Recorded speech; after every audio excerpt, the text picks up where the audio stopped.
नमस्कार, मैं अशोक प्रियदर्शी। बिहार में 40 लोकसभा क्षेत्रों की वोटिंग हो गई है। अब सबकी निगाहें चुनाव परिणाम को लेकर टिकी है। 4 जून को मतों की गिनती की जाएगी, कुछ ही घंटे बचे हैं।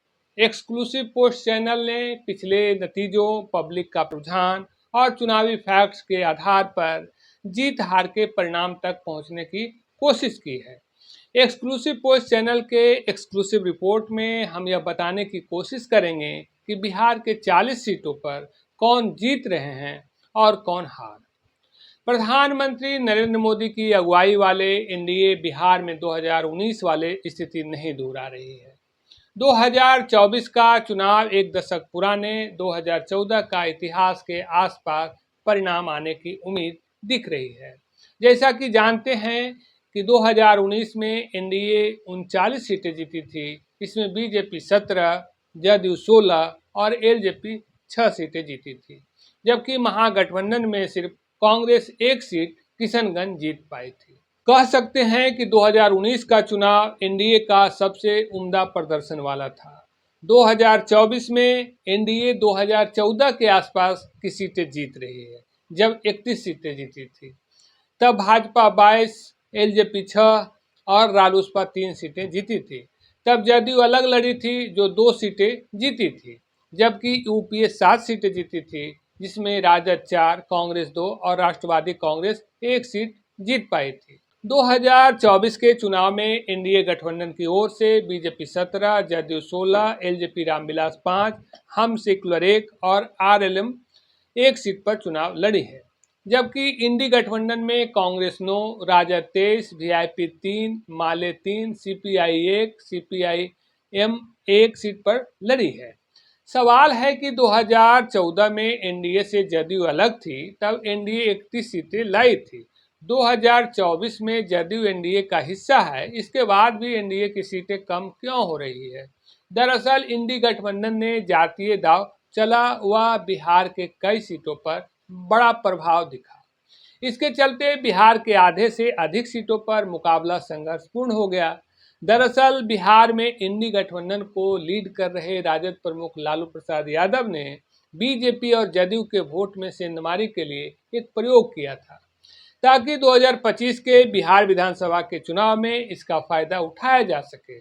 इसके लिए लालू प्रसाद ने जदयू प्रमुख और बिहार के मुख्यमंत्री नीतीश कुमार के कोर वोटर्स लव कुश और बीजेपी के कोर वोटर वैश्य भूमिहार राजपूत के नब्ज को टटोलने के लिए महागठबंधन, खासकर राजद और कांग्रेस से उम्मीदवार दिए गए। महागठबंधन में सबसे अधिक कुशवाहा से 8 उम्मीदवार दिए गए। ताजुब के बिहार के कई सीटों पर लालू प्रसाद का यह प्रयोग कारगर होते देखा गया। इसके अलावा निषाद को जोड़ने के लिए वीआईपी को 3 सीटें दी गई। जातीय उभार के कारण बिहार के कई सीटों पर मुकाबला कांटे का हो गया। तेजस्वी यादव ने माहौल बनाने में बिहार में करीब 250 सभाएं की। दूसरी तरफ बीजेपी और जदयू ने अधिकांश पुराने चेहरे को उतारा, ताकि क्षेत्र में कोई विद्रोह का स्थिति नहीं उत्पन्न हो। लेकिन एंटी इनकम्बेंसी के कारण एनडीए को अधिकांश सीटों पर फजीहत उठानी पड़ी। यह स्थिति जब बड़े पैमाने पर दिखने लगा, तब नेतृत्व को समझ में आ गई। तब इसे पाटने के लिए प्रधानमंत्री नरेंद्र मोदी को कड़ी मेहनत करनी पड़ी। 16 सभाएं की, 2 रात्रि विश्राम किए, पटना में एक रोड शो की। राम मंदिर के उद्घाटन के बाद ऐसा लग रहा था कि पूरा देश राम में रमा है, लेकिन बिहार में जातीय उभार ने एनडीए को एड़ी चोटी एक करनी पड़ी। तब जाकर 2014 जैसे परिणाम के रुझान आ रहे हैं। ऐसे तो एनडीए और इंडी गठबंधन की ओर से कई मुद्दे उठाते रहे, लेकिन कुल मिलाकर बिहार में जात और भात की लड़ाई जीत हार का फैक्टर बनकर रह गया। कहने का मतलब, एक तरफ जातीय उभार ले लिया, दूसरी तरफ गरीब परिवारों को मिलने वाला मुफ्त राशन एनडीए का वोट का बड़ा आधार बन गया। बिहार के सीट वाइज आकलन देखें तो वीआईपी जीत के करीब नहीं दिख रहा। माले 1 सीट, कांग्रेस 2 सीटों पर मजबूत दिख रही है, जबकि राजद 4-5 सीटों पर मजबूत स्थिति में दिख रही है। सीट वाइज आकलन में नवादा की बात करें तो यहाँ से बीजेपी के विवेक ठाकुर की बढ़त दिख रही है। ऐसा इसलिए कि राजद ने कुशवाहा जाति को जोड़ने के लिए श्रवण कुशवाहा को कैंडिडेट बनाया। कुशवाहा जाति का वोट राजद के मुस्लिम यादव समीकरण से जुड़ा, लेकिन पूर्व मंत्री राजवल्लभ प्रसाद के भाई विनोद यादव निर्दलीय मैदान में उतरकर यादव जाति के वोट में सिंहमारी कर दिया। लिहाजा राजद की स्थिति कमजोर हो गई। दूसरी तरफ भोजपुरी सिंगर गुंजन सिंह भी मैदान में उतरे, लेकिन विनोद यादव की तुलना में गुंजन भूमिहारों की वोट में सिंहमारी करने में विफल रहे। औरंगाबाद लोकसभा की स्थिति भी नवादा जैसी रही। औरंगाबाद में बीजेपी के सुशील कुमार सिंह के खिलाफ राजद ने पूर्व विधायक अभय कुशवाहा को मैदान में उतारा। राजद को यहां यादव और मुस्लिम के अलावा कुशवाहा का साथ मिला, इसलिए यहां कांटे का संघर्ष हो गया। लेकिन दूसरी बड़ी आबादी वाले जातियों का साथ नहीं मिलने से परिणाम तक नहीं पहुंच पाया। चूंकि औरंगाबाद राजपूत बाहुल है, यहाँ अब तक राजपूत जाति के सांसद बनते रहे हैं। वैसे सुशील सिंह के खिलाफ एंटी इनकम्बेंसी भी थी, लेकिन सीट गंवाने की डर ने राजपूत समेत मोदी समर्थकों को एकजुट कर दिया। गया में एनडीए के प्रमुख सहयोगी दल हम सेकुलर के संरक्षक और बिहार के पूर्व मुख्यमंत्री जीतन राम मांझी का मुकाबला राजद के बोधगया विधायक कुमार सर्वजीत से रहा। सर्वजीत पासवान जाति से हैं। ऐसा माना जा रहा था कि पासवान जाति का वोट मिलने से राजद की जीत आसान हो जाएगी, लेकिन जमुई में तेजस्वी यादव की सभा में चिराग पासवान के बारे में आपत्तिजनक टिप्पणी से पासवान जाति का बड़ा वर्ग चुनाव से पहले राजद से दूर हो गया। लिहाजा इसका लाभ सर्वजीत को नहीं मिल सका। दूसरी तरफ मांझी के खिलाफ गुस्सा था, लेकिन नरेंद्र मोदी के नाम पर लोगों ने एनडीए के वोटरों ने मांझी को मतदान किया। जमुई लोकसभा सीट में एलजेपी-आर सुप्रीमो चिराग पासवान के बहनोई अरुण भारती के विरोध में राजद ने मुकेश यादव की पत्नी अर्चना रविदास को उतारा था। अर्चना रविदास के जरिए राजद ने रविदास जाति को साधने की कोशिश की। बता दें कि अर्चना और मुकेश ने अंतरजातीय शादी की थी।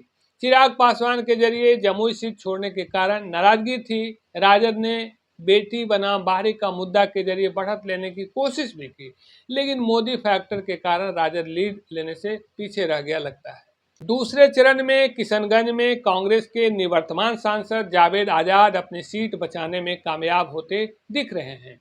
करीब 68% मुस्लिम आबादी वाले किशनगंज में कांग्रेस से मोहम्मद जावेद थे, जबकि जदयू से मुजाहिद आलम और एआईएमआईएम से अख्तरुल इमाम के वोट शेयर बढ़ने पर जदयू की जीत की उम्मीद की जा रही थी, लेकिन मुस्लिम समुदाय ने मोहम्मद जावेद पर फिर से भरोसा दिखाया।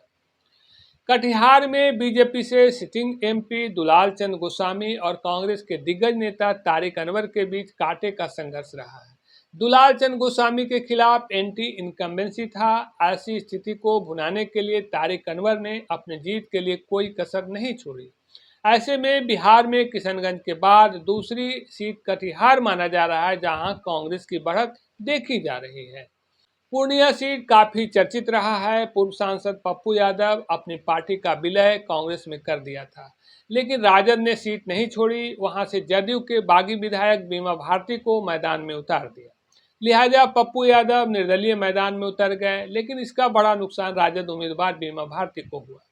पप्पू यादव को अपना व्यक्तिगत प्रभाव के अलावा यादव और मुस्लिम समाज का वोट मिला।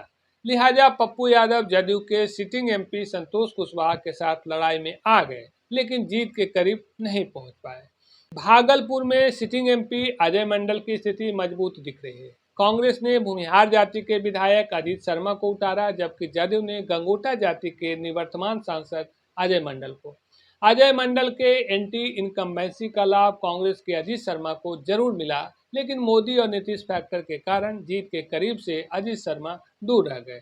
बांका में जदयू से सिटिंग एमपी गिरधारी यादव, जबकि राजद से जयप्रकाश यादव जाति के दोनों उम्मीदवार के बीच कांटे का संघर्ष रहा। गिरधारी यादव के खिलाफ एंटी इनकम्बेंसी था, लेकिन मोदी फैक्टर से उन्हें बढ़त मिलता दिख रहा है। चूंकि जयप्रकाश यादव को राजद के परंपरागत वोट के अलावा दूसरी जातियों का बहुत कम वोट मिला।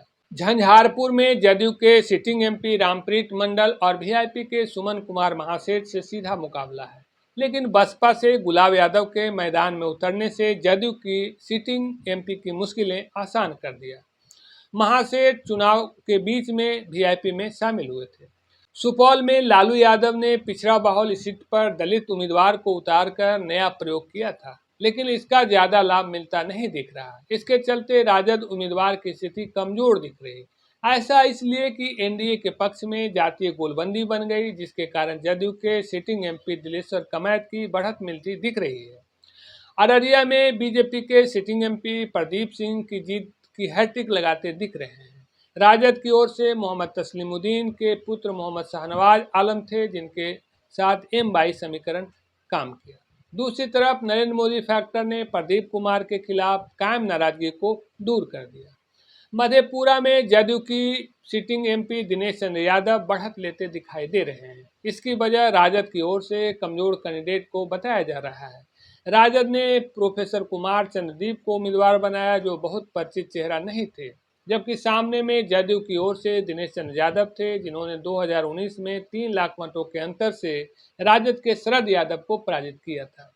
खगड़िया में एनडीए से लोजपा आर से भागलपुर निवासी राजेश वर्मा को टिकट दिया गया, जबकि महागठबंधन की ओर से सीपीआईएम ने स्थानीय संजय कुमार कुशवाहा को उम्मीदवार बनाया। यहाँ लोकल बनाम बाहरी का मुद्दा रहा। यहाँ यादव, मुस्लिम और कुशवाहा फैक्टर का प्रभाव देखा गया, इसलिए खगड़िया में संजय कुशवाहा की बढ़त दिख रही है। दरभंगा में बीजेपी के सिटिंग एमपी गोपाल जी ठाकुर की बढ़त दिख रही है। हालांकि एंटी इनकम्बेंसी था, लेकिन नरेंद्र मोदी की सभा के कारण आखिरी वक्त में लोगों का साथ मिल गया। मुकाबला में राजद के ललित यादव हैं, जो दरभंगा ग्रामीण क्षेत्र से 6 दफा के विधायक हैं। उजियारपुर से गृह राज्य मंत्री नित्यानंद राय का मुकाबला राजद के आलोक मेहता से कांटे की रही है। इस दफा नित्यानंद राय के स्वजाति यादव में भी काफी विरोध था। दूसरी तरफ राजद से आलोक कुमार मेहता थे। यहाँ भी M22 के आने की यादव, मुस्लिम और कुशवाहा फैक्टर प्रभावी रहा। हालांकि गृह मंत्री अमित शाह ने सभा में नित्यानंद राय को बड़ा पद देने की बात कही, लेकिन यादव को कितना बदल पाया, यह परिणाम में दिख पाया। समस्तीपुर में नीतीश कैबिनेट के 2 मंत्रियों की प्रतिष्ठा दांव पर है। एक तरफ लोजपा आर की ओर से मंत्री अशोक चौधरी की बेटी शांभवी चौधरी, तो दूसरी तरफ कांग्रेस से मंत्री महेश्वर हजारी के पुत्र सन्नी हजारी मैदान में थे। महेश्वर हजारी मंत्री होने के कारण बिहार सरकार के खिलाफ खुलकर विरोध नहीं जता रहे थे। ऐसे में पब्लिक का भरोसा जीतने में नाकामयाब रहे। इसका फायदा शांभवी को मिला। बेगूसराय में बीजेपी के सिटिंग एमपी गिरिराज सिंह का मुकाबला सीपीआई के अवधेश राय से रहा है। अवधेश राय को यादव और मुस्लिम के अलावा वाम दलों की परंपरागत वोट मिला, इसलिए जीत के करीब से पीछे रह गए। हालांकि गिरिराज सिंह के खिलाफ एंटी इनकम्बेंसी था, लेकिन मोदी फैक्टर, राम मंदिर और हिंदुत्व का चेहरा के कारण उनकी नैया पार होती दिख रही है। मुंगेर लोकसभा क्षेत्र में जदयू से नीतीश कुमार के प्रमुख सहयोगी राजीव रंजन सिंह उर्फ ललन सिंह थे। दूसरी तरफ राजद प्रमुख लालू प्रसाद यादव ने राजद से बाहुबली अशोक महतो की नवविवाहिता कुमारी अनीता को मैदान में उतारा था। इस क्षेत्र में अगड़ा पिछड़ा की खूब कवायद हुई, लेकिन कुमारी अनीता से ज्यादा फायदा ललन सिंह को मिल गया। आखिरी वक्त में ललन सिंह से नाराज भूमियारों ने साथ देकर जीत की राह आसान कर दी। सीतामढ़ी में जदयू से विधान परिषद सभापति देवेश चंद्र ठाकुर, जबकि राजद से अर्जुन राय थे। दोनों के बीच मुकाबला काफी टफ रहा है, क्योंकि वैश्य बाहुल इलाका से सुनील कुमार पिंटू का टिकट कटने से एनडीए के कोर वोटर्स में नाराजगी थी, लेकिन आखिरी दौर में मोदी फैक्टर और नीतीश की करीबी होने के चलते ठाकुर की नैया पार होती दिख रही है।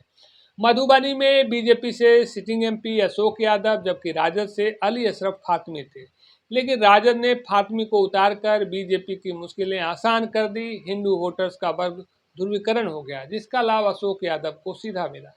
बता दें कि 2019 में अशोक यादव 4.5 लाख से अधिक मतों के अंतर से जीत दर्ज की थी। मुजफ्फरपुर में बीजेपी से राजभूषण चौधरी की स्थिति अच्छी दिख रही है। इन्हें भूमिहार के अलावा बैस और नंद यादव पिछड़ा वर्ग का भी वोट मिल रहा है। दूसरी तरफ अजय निषाद M22 के अलावा निषाद वोट के सहारे हैं। मुजफ्फरपुर में एक बार फिर से 2019 की तस्वीर है। दोनों कैंडिडेट पुराने हैं, बस झंडे बदल गए हैं। अजय निषाद भाजपा से निर्वाचित हुए थे, इस दफा वीआईपी से लड़ रहे हैं। दूसरी तरफ तब वीआईपी से राजभूषण चौधरी थे, अब बीजेपी से लड़ रहे हैं। सारण में भाजपा के राजीव प्रताप रूढ़ी और लालू प्रसाद यादव की दूसरी बेटी रोहिणी आचार्य के बीच कांटे की टक्कर है, लेकिन रुझान में राजीव प्रताप रूढ़ी की बढ़त की ओर दिख रहे हैं। ऐसा इसलिए कि यादव रोहिणी के साथ लामबंद हुए, तो दूसरी तरफ राजपूत भी रूढ़ी के साथ हो गए। मोदी फैक्टर के कारण रूढ़ी के साथ कई अन्य जातियां भी खड़े हो गए। हाजीपुर में चिराग पासवान पिता की विरासत बचाने में कामयाब हो रहे हैं। पिछले 47 वर्षों से पासवान परिवार का हाजीपुर से सीधा कनेक्शन रहा है। रामविलास पासवान की छवि विकास पुरुष के रूप में माना जाता रहा है। ऐसे में रामविलास पासवान की तरह चिराग पासवान को भी लोगों ने स्वीकार लिया है। नरेंद्र मोदी का हनुमान की छवि से भी चिराग की राह आसान हो गई है। दूसरी तरफ राजद से शिवचंद्र राम थे, जो एम बाई के अलावा अपने स्वजातीय रविदास जाति का वोट हासिल करने में कामयाब रहे। वाल्मीकि नगर में कांटे की टक्कर में जदयू के सुनील कुमार बढ़त बनाते दिख रहे हैं। यहाँ जदयू का समीकरण बिगड़ा जरूर है, लेकिन आखिर में ब्राह्मण बाहुल सीट पर एनडीए ने अपने ब्राह्मण नेताओं को उतारकर स्थिति को डैमेज कंट्रोल किया, जिसमें वे कामयाब होते दिखाई दे रहे हैं। यह सीट कांग्रेस के पास थी, लेकिन राजद ने दीपक यादव को मैदान में उतारकर मुकाबले को संघर्षपूर्ण बना दिया। पश्चिम चंपारण में मामला काफी संघर्षपूर्ण है। लगातार 3 दफा से चुनाव जीतते आ रहे मौजूदा सांसद संजय जायसवाल के खिलाफ भारी नाराजगी थी। खास है कि कभी भाजपा के कोर वोटर बैंक रहे ब्राह्मण, भूमियार और राजपूत में उनके खिलाफ नाराजगी देखी जा रही थी। इसका सीधा लाभ कांग्रेस प्रत्याशी मदन मोहन तिवारी को मिलता हुआ दिखाई दे रहा। हालांकि आखिरी समय में बीजेपी प्रत्याशी ने डैमेज कंट्रोल करने की कोशिश की, लेकिन किनका पलड़ा भारी हुआ ये चुनाव परिणाम के समय सामने आएगा। पूर्वी चंपारण में बीजेपी के राधा मोहन सिंह बढ़त दिखाई पड़ रहे हैं। हालांकि लालू प्रसाद यादव ने यादव बाहुल सीट से कुशवाहा जाति के कैंडिडेट डॉक्टर राजेश कुशवाहा को उतारकर राधा मोहन सिंह को पछाड़ने की कोशिश की, लेकिन बीजेपी के कोर वोटर्स खासकर बैस और स्वर्णों की गोलबंदी की वजह से कामयाब नहीं हो पाए। शिवहर में जदयू से बाहुबली आनंद मोहन की पत्नी लवली आनंद मैदान में। मुकाबला में आरजेडी की महिला प्रकोष्ठ की अध्यक्ष और चर्चित चेहरा रितु जायसवाल रही। शिवहर से रामा देवी, सीतामढ़ी से सुनील कुमार पिंटू का एनडीए से टिकट कटने से बैसियों का बड़ा तबका नाराज था। लिहाजा नाराज लोगों का एक बड़ा धड़ा रितु जायसवाल के साथ दिखाई दिया। हालांकि रितु जायसवाल की तीखी टिप्पणी ने आनंद मोहन के समर्थकों को एक कर दिया। वैशाली में राजपूत और भूमिहार का कब्जा रहा है। इस बार यहां लोजपा आर से राजपूत जाति की सिटिंग एमपी बीना देवी, जबकि राजद भूमिहार जाति के बाहुबली विजय कुमार शुक्ला उर्फ मुन्ना शुक्ला को उतारा था। हालांकि यहां भूमिहार बटे, लेकिन मोदी फैक्टर के कारण बीना देवी की बढ़त दिख रहा है। गोपालगंज से जदयू के सिटिंग एमपी डॉक्टर आलोक सुमन की उम्मीद अधिक है। इसकी वजह है विपक्ष की तरफ से कमजोर उम्मीदवार। यहां वीआईपी ने प्रेमनाथ चंचल उर्फ चंचल पासवान को अपना उम्मीदवार बनाया। सिवान में निर्दलीय प्रत्याशी हिना साहब की सीधी टक्कर एनडीए से जदयू कैंडिडेट विजय लक्ष्मी से है। राजद उम्मीदवार अवध बिहारी चौधरी एम22 समीकरण साधने में विफल रहे, लिहाजा हिना एनडीए के कैंडिडेट को टक्कर दे रहे हैं। लिहाजा सिवान की टफ फाइट में जदयू की विजय लक्ष्मी की स्थिति मजबूत दिख रही है। महाराजगंज में बीजेपी से सिटिंग एमपी जनार्दन सिंह सिग्रीवाल और कांग्रेस के आकाश सिंह के बीच कांटे की टक्कर है। सिग्रीवाल जीत की हैट्रिक लगाते दिख रहे हैं। सिग्रीवाल का विरोध काफी था, लेकिन पीएम मोदी की सभा से सिग्रीवाल की मुश्किलें आसान होती दिख रही है। आकाश कांग्रेस के प्रदेश अध्यक्ष डॉक्टर अखिलेश प्रसाद सिंह के पुत्र हैं। वह भूमियारों के वोट में ज्यादा सेंधमारी नहीं कर पाए। नालंदा में जदयू के कौशलेंद्र कुमार जीत का चौका लगाते दिख रहे हैं। इसकी 2 वजह है। पहला कि नालंदा में कैंडिडेट नहीं, मुख्यमंत्री नीतीश कुमार के नाम पर वोट होते रहे। नीतीश नालंदा में विकास के प्रतीक माने जाते रहे हैं। दूसरा कि यह कुर्मी बाहुल क्षेत्र है, लेकिन यहाँ एनडीए के वोट में विभाजन नहीं हुआ। दूसरी तरफ भाकपा माले के डॉक्टर संदीप सौरभ पालीगंज के विधायक हैं। वह यादव जाति से आते हैं। संदीप के बाहरी होने का फायदा भी कौशलेंद्र को मिलता दिख रहा है। देखें तो जिस तरह से नालंदा सीट जदयू का कन्फर्म जीत माना जा रहा है, उसी तरह से जहानाबाद सीट जदयू का हारा हुआ है। ऐसा इसलिए कि 2019 के चुनाव में जदयू उम्मीदवार चंदेश्वर चंद्रवंशी 1751 मतों के अंतर से जीते थे, लेकिन इस दफा एनडीए का हिस्सा रहे डॉक्टर अरुण कुमार बीएसपी से मैदान में उतर गए। इसका सीधा नुकसान जदयू उम्मीदवार को होता दिख रहा है और जहानाबाद में राजद के सुरेंद्र प्रसाद यादव को बढ़त मिलता दिख रहा है। पटना साहिब में बीजेपी की ओर से पूर्व केंद्रीय मंत्री रविशंकर प्रसाद और कांग्रेस की ओर से पूर्व लोकसभा स्पीकर मीरा कुमार के बेटे अंशुल अभिजीत कुशवाहा मैदान में थे। रविशंकर प्रसाद के खिलाफ नाराजगी बहुत थी। फिर भी मोदी फैक्टर के कारण उनकी नैया पार होती दिख रही है। पाटलिपुत्रा में 50-50 का मुकाबला है। तीसरी दफा बीजेपी के रामकृपाल यादव और लालू यादव की बेटी मीसा भारती के बीच मुकाबला है। पिछले 2 चुनावों में करीब 39-40 हजार मतों के अंतर से रामकृपाल यादव ने मीसा भारती को पराजित करते रहे हैं। यादव बाहुल इलाके में दोनों यादव जाति के उम्मीदवार हैं, इसलिए मुकाबला कांटे का है। यादव वोटर्स मीसा के पक्ष में एग्रेसिव रहे। प्रतिक्रिया में दूसरी जातियां भी एग्रेसिव हुई, लेकिन कितना हो पाया यह कह पाना मुश्किल है। आरा में बीजेपी से केंद्रीय मंत्री आरके सिंह और भाकपा माले से सुदामा प्रसाद के बीच कड़ा मुकाबला रहा। आरा में आरके सिंह का विरोध भी था, लेकिन उनके लिए मोदी मैजिक सहारा बना। बक्सर में बीजेपी से मिथिलेश तिवारी जबकि राजद से पूर्व मंत्री सुधाकर सिंह के बीच कड़ा मुकाबला रहा। ऐसे यह बीजेपी की गढ़ रही है, लेकिन पूर्व आईपीएस आनंद मिश्रा और पूर्व मंत्री ददन पहलवान के निर्दलीय उतर जाने से दोनों गठबंधनों की मुश्किलें बढ़ा दी है। हालांकि आखिरी में ब्राह्मण मतों का ध्रुवीकरण मिथिलेश तिवारी के पक्ष को मजबूत किया। सासाराम में बीजेपी से शिवेश राम और कांग्रेस से मनोज कुमार का मुकाबला रहा, लेकिन यहां स्थानीय मुद्दे के बजाय नरेंद्र मोदी, राम मंदिर और हिंदुत्व के मुद्दे पर ज्यादातर लोगों ने वोटिंग किया। काराकाट में राष्ट्रीय लोक मोर्चा के अध्यक्ष उपेंद्र कुशवाहा की स्थिति कड़े संघर्ष के बाद भी बढ़त दिखाई दे रही है। यहाँ एक तरफ उपेंद्र कुशवाहा थे तो दूसरी तरफ सीपीआईएमएल से राजाराम कुशवाहा। दो कुशवाहा की लड़ाई। बीजेपी से जुड़े भोजपुरी एक्टर पवन सिंह की एंट्री ने उपेंद्र कुशवाहा की मुश्किलें बढ़ा दी। युवा और राजपूत जाति के लोग पवन सिंह की तरफ जरूर आकर्षित हुए, लेकिन आखिरी में नरेंद्र मोदी फैक्टर उपेंद्र कुशवाहा की राह को आसान करते दिखाई दे रही है।